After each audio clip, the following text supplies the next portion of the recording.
memilih lingkungan yang suportif. Apa sih korelasinya dengan lingkungan yang suportif ini terhadap pola pikir kita yang lebih positif? Betul banget Kak. Ketika kita berada di dalam lingkungan yang suportif atau kita bisa bilang juga lingkungan yang positif ya, itu kan berarti kita juga belajar tentang kebiasaan anggota-anggota di lingkungan tersebut. Kita tahu apa yang disuka, apa yang nggak disuka, dan tentunya ini sangat berpengaruh ke pikiran kita dan akhirnya akan muncul dalam perilaku kita. Kalau kita bergaulnya banyak dengan orang yang misalnya suka ngeluh, nah ini kan berarti hal-hal yang negatif nih, ngeluh terus, nggak bisa memandang hal positif dalam diri, akhirnya kita terbawa nih, jadi bawaannya ngeluh terus. Nah, beda sebaliknya kalau misalnya kita mau belajar on time, kita gabunglah dengan memang orang-orang yang on time nih. Akhirnya kan kita kalau ketika kita telat, kita ngerasa kayak malu kan. Nah, jadi secara nggak langsung, kita jadi harus belajar lebih on time lagi. Dan ini benar banget sangat berpengaruh cepat atau lambat ya. Nah, banyak orang berpikir ketika kita punya peran justru akan menjadikan beban dalam pikiran kita. Ternyata ini ada efek positifnya ya terhadap bagaimana pola pikir kita menjadi lebih positif. Mungkin bisa dijelaskan Mbak Christina?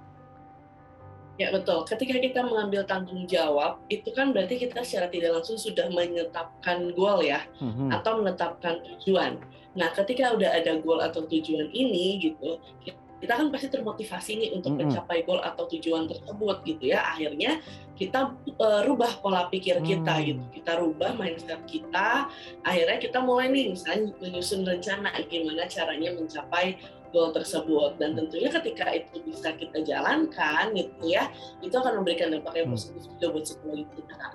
Oke, karena ada plan dan juga target tertentu ya yang harus kita gapai sehingga fokus pikiran kita akan selalu tertuju pada titik tersebut gitu ya. Itu membantu untuk kita bisa menjadi lebih positif. Berikutnya adalah ini nih yang banyak orang kemudian lupa, merubah pola pikir yang tadinya selalu bilang nggak bisa, belum dijelaskan nggak bisa, ternyata harus kita ubah menjadi selalu bilang bisa gitu.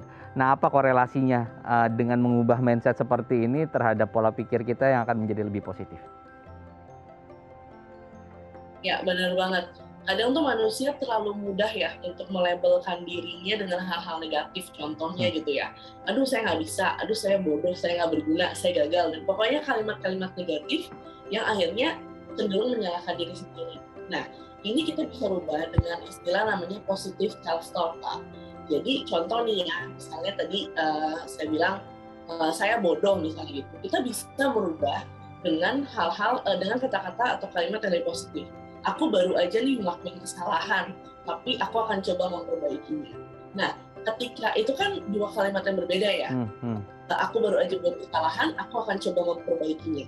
Kata aku akan coba memperbaikinya ini, itu justru yang akan memotivasi seseorang untuk mencari jalan keluarnya. Ketika udah mencoba jalan A belum berhasil, dia justru akan berpikir jalan B bagaimana ya, jalan C bagaimana ya. Nah, inilah yang akan membuat orang semakin termotivasi, jadi pikirannya pun terisi dengan hal-hal atau solusi-solusi yang juga positif.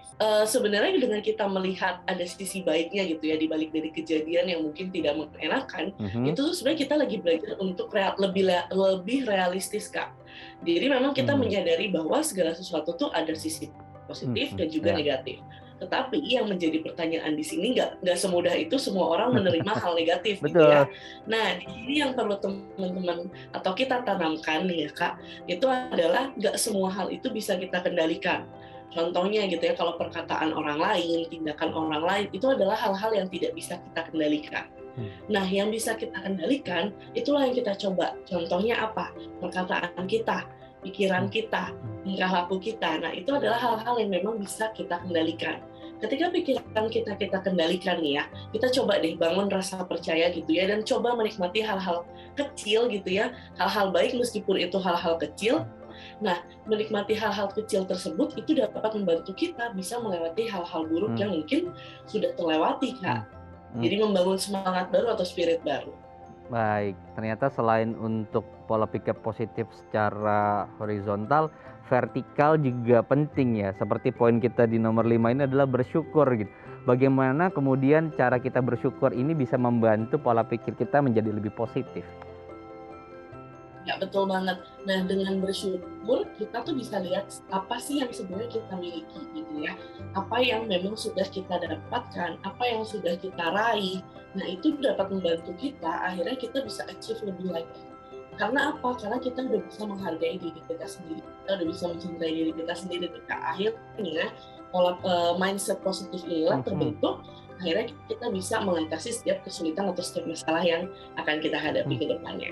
oke, ternyata bersyukur juga sekalipun, setiap hari kita lakukan gitu ya, ternyata punya peran penting dalam kemudian membentuk cara pikir positif kita. Karena tidak hanya untuk ke horizontal saja, vertikal pun dengan apa rahmat yang diberikan oleh Sang Pencipta kita harus syukuri juga gitu ya.